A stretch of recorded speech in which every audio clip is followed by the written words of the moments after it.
What is going on, guys? Welcome back to a new video. Today we're going to be talking about the specificity selector.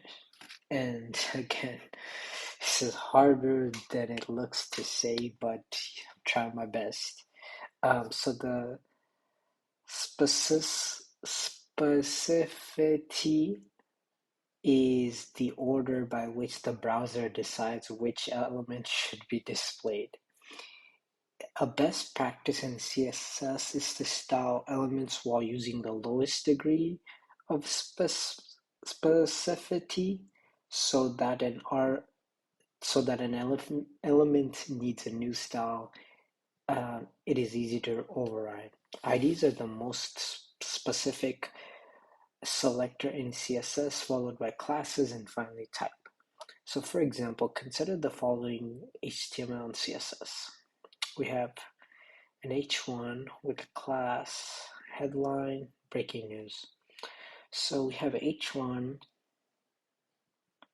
color is red, and then we have a dot headline, which is a class, and the color is firebrick. In the example above, the color of the heading would be set to firebrick, as the class is more specific than the type.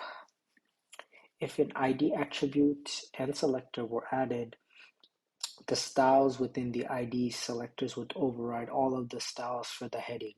So over time, as files grow with code, many elements may have IDs, which makes CSS difficult to edit, since a new and more specific style must be created to change the style of an element. To make styles easy to edit, it's best to style with a type selector if possible. If not, then add a class selector. If that is not specific enough, then consider using the ID selector. So to compare type, class, and ID specificity, let's add a class and an ID to an existing element. So on line 12, we have the H5 with the author's name, Stacy Gray. What we're going to do is give the element a class of author class and an ID of author ID.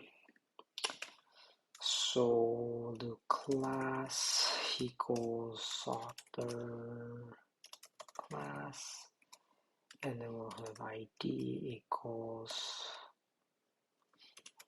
author ID.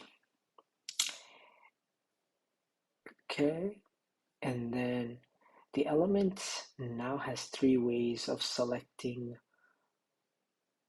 it by type, class, and ID. So add the following rule sets to the bottom using each of the selectors. So we're going to do all three. Now